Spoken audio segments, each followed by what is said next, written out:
Assalamualaikum warahmatullahi wabarakatuh. Kami dari kelompok 5, saya Nurika Indah Telestari dan rekan saya Immanuel Jeffrey akan mempresentasikan tentang gangguan mood dan bunuh diri. Kelompok kami sudah menyiapkan mind map dan juga poster. Nanti saya akan mempresentasikan mind map, sedangkan rekan saya Immanuel Jeffrey akan mempresentasikan poster yang telah kami buat sebelumnya. Baik teman-teman, sebelum kita mulai presentasi hari ini, mari kita awali dengan ucapan basmalah bersama-sama. Bismillahirrahmanirrahim. Baik teman-teman, langsung saja ya saya mulai presentasi mind map tentang gangguan mood dan bunuh diri.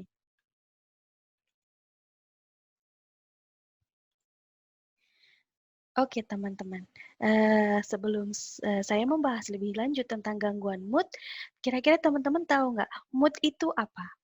Mood adalah kondisi perasaan kejiwaan seseorang, kondisi perasaan psikologis seseorang. Contohnya, ketika kita mendapat nilai yang bagus, ketika kita mendapatkan hadiah, kita merasa bahagia. Atau sebaliknya, ketika kita gagal atau kita tidak bisa meraih sesuatu, kita merasa sedih. Perasaan bahagia dan perasaan sedih itulah yang disebut dengan mood. Bagi kita itu adalah hal yang normal. Dalam kehidupan sehari-hari kita mempunyai perubahan mood ya teman-teman. Namun bagi beberapa orang yang memiliki gangguan mood, perubahan mood yang dari bahagia ke sedih yang terjadi secara terus-menerus dalam kurun waktu tertentu itu bisa mengganggu perilaku dan aktivitas mereka sehari-hari. Kita akan bahas lebih lanjut kenapa sih itu mengganggu aktivitas sehari-hari dan apa itu gangguan mood ya teman-teman. Sebelumnya mari kita lihat yang ada di kotak bawah, itu ada mood thermometer atau termometer mood. Yang paling atas itu adalah severe mania. Langsung saya translate ke bahasa Indonesia ya teman-teman. Ini adalah mania parah. Kemudian di bawahnya adalah hipomania. Untuk tadi, mania parah itu bisa disebut juga dengan hipermania dan di bawahnya adalah hipomania atau mania ringan. Mania adalah rasa gembira. Hipermania berarti rasa gembira yang berlebihan. Hipomania adalah rasa gembira yang ringan. Kemudian ini yang ada di tengah, yang ada garis warna hitam, ini adalah keadaan normal. Di bawahnya itu ada keadaan depresi ringan, dan yang paling bawah adalah keadaan depresi berat. Untuk orang-orang yang normal, itu berada di tengah-tengah seperti ini ya teman-teman untuk ukurannya, yaitu mereka ada di tengah, emosinya stabil, mood-nya normal. Sedangkan untuk orang-orang dengan gangguan mood, mereka itu berada di posisi yang mungkin ke bawah, satu arah, mungkin posisi depresi, atau ada orang-orang yang mood-nya itu dua arah. Misalnya ketika dia dari keadaan normal, kemudian berubah menjadi keadaan gembira yang berlebih, kemudian berubah lagi menjadi keadaan depresi yang berat. Nanti kita akan bahas selanjutnya, gangguan mood apa sih yang keadaannya seperti itu ya teman-teman. Oke, baik teman-teman. Setelah kita membahas tentang termometer mood, kita akan beralih ke gangguan mood apa saja yang akan dibahas oleh kelompok 5. Ya, gangguan mood yang akan dibahas oleh kelompok 5 itu adalah gangguan depresi dan gangguan bipolar. Kita mulai yang paling awal dulu ya, teman-teman, yaitu gangguan depresi. Gangguan depresi itu jenisnya ada berapa? Jenisnya ada dua. Ya, gangguan depresi mayor dan gangguan depresi persisten.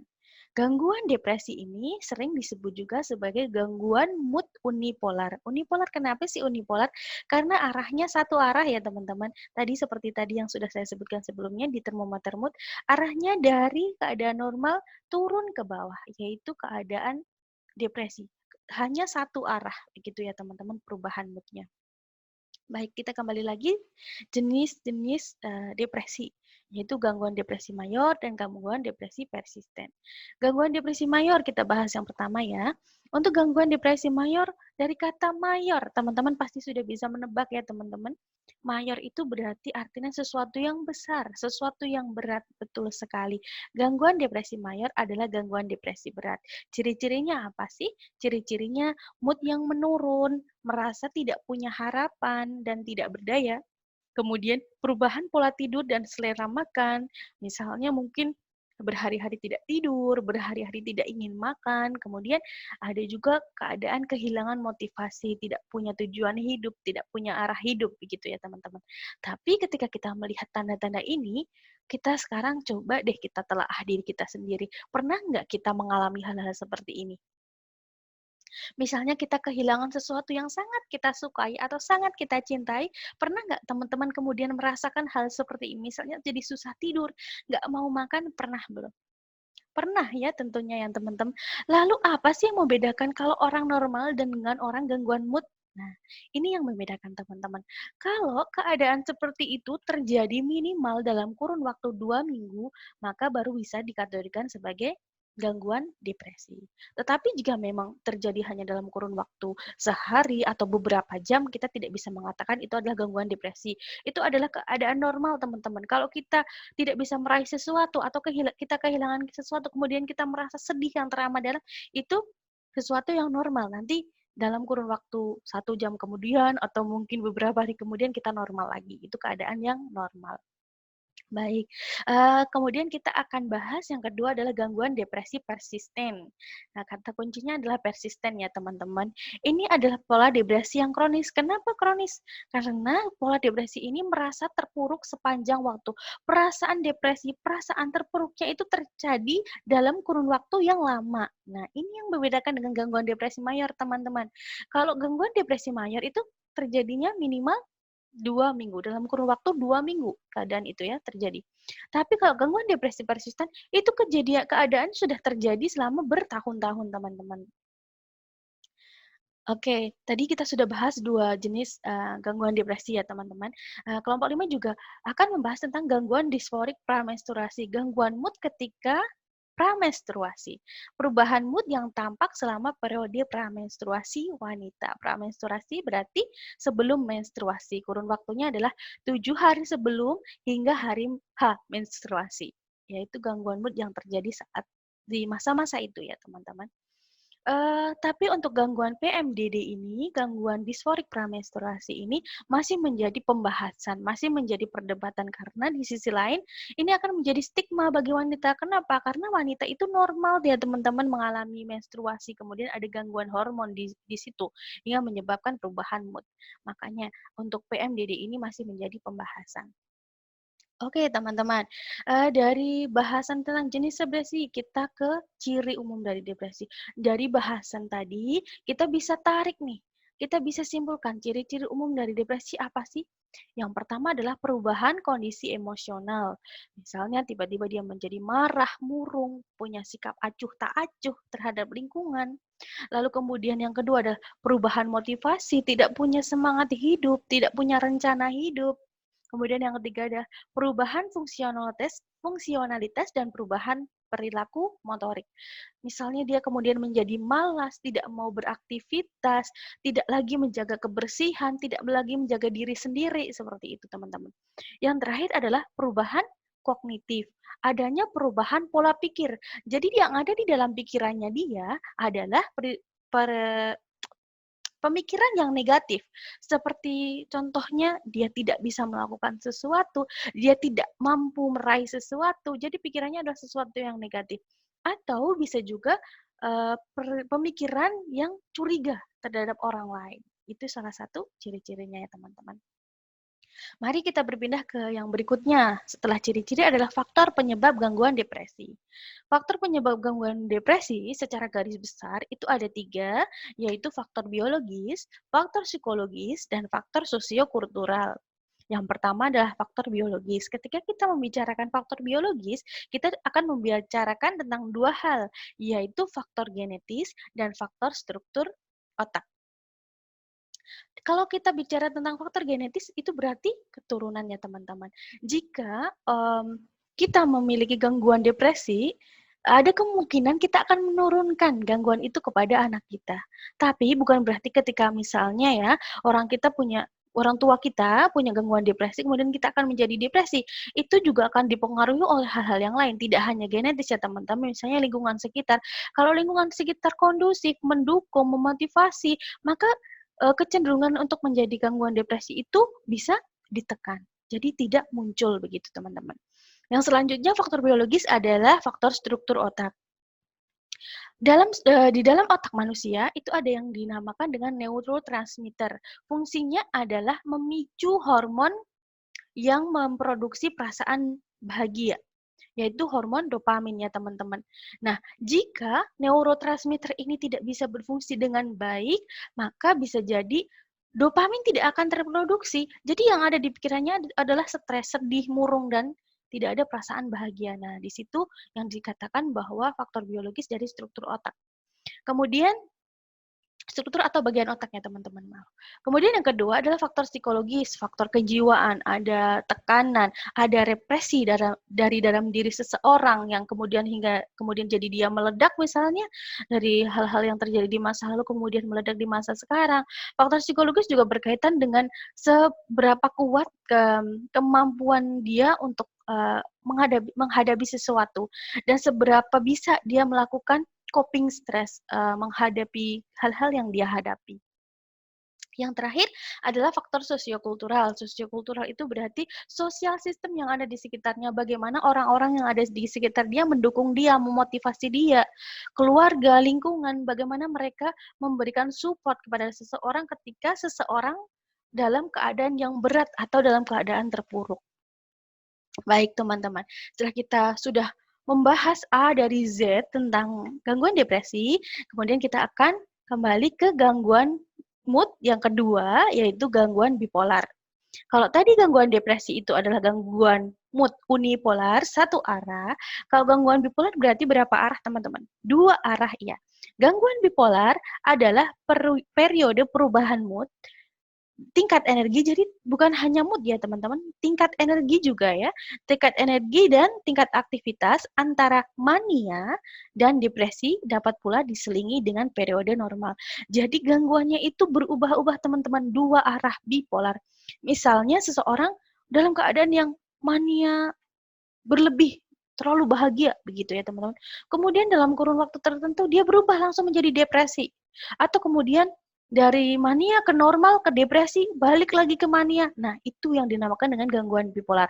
Sekali lagi ya teman-teman, perubahan gangguan bipolar ini jika bisa dikatakan bipolar, gangguan mood jika terjadi minimal berapa waktunya teman-teman? 2 minggu. Ya, sama dengan gangguan depresi mayor ya teman-teman.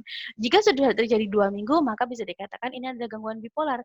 Tapi jika seseorang mengalami perubahan mood yang hitungannya adalah hari atau jam, kita tidak bisa mengatakan itulah gangguan bipolar. Gangguan bipolar itu ada dua, teman-teman. Gangguan bipolar 1 dan gangguan bipolar 2. Gangguan bipolar 1 itu munculnya satu atau lebih episode mania. Jadi di sini ya teman-teman, misalnya jadi bahagia, ke normal, ke bahagia, kemudian depresi, balik lagi ke bahagia. Jadi ada beberapa periode mania. Kemudian gangguan bipolar 2 yaitu episode depresi berat dan episode hipomania. Jadi ada periode depresi berat sekali, kemudian dia ke hipomania. Jadi tidak mengalami periode yang mania berlebih. Tidak ada mania yang ya perasaan yang gembira yang berlebih begitu ya teman-teman.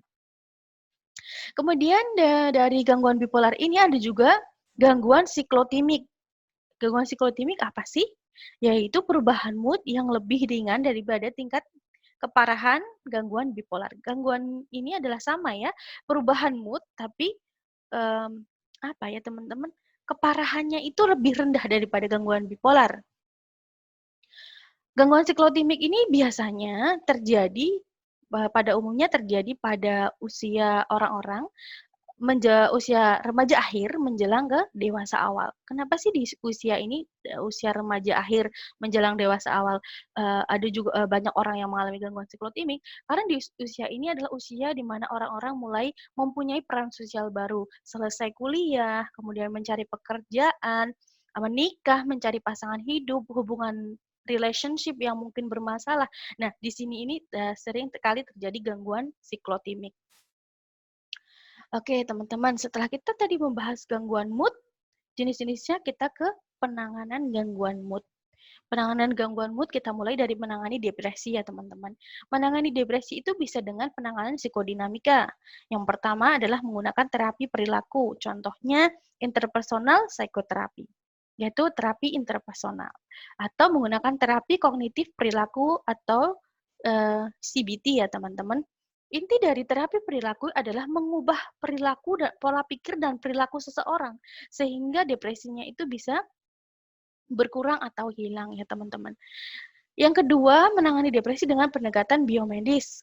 Sudah kita tahu ya, biomedis berarti ada obat kimia di dalamnya.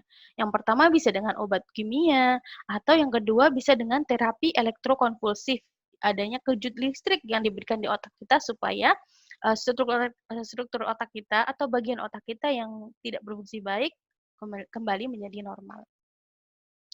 Kemudian menangani bipolar. Pada umumnya gangguan bipolar itu ditangani dengan obat-obatan supaya bisa menstabilkan perubahan mood. Jadi bisa merubah memperbaiki fungsi-fungsi yang tidak benar dalam otak kita supaya bisa berfungsi dengan baik. Salah satunya seperti itu ya teman-teman. Kemudian setelah kita bahas gangguan mood, kita akan bahas tentang bunuh diri. Bunuh diri. Baik, teman-teman. Bunuh diri itu kenapa sih orang bisa bunuh diri? Apa yang menyebabkan mereka bunuh diri? Bunuh diri itu tidak semuanya dikarenakan gangguan psikologis ya, teman-teman. Karena dia stres, karena dia misalnya mengalami skizofrenia, kemudian dia bunuh diri, tidak ya, teman-teman. Mungkin ada faktor lain, misalnya faktor sosial, faktor hubungan interpersonal, atau faktor finansial ya teman-teman, ada banyak faktor, tidak hanya faktor psikologis.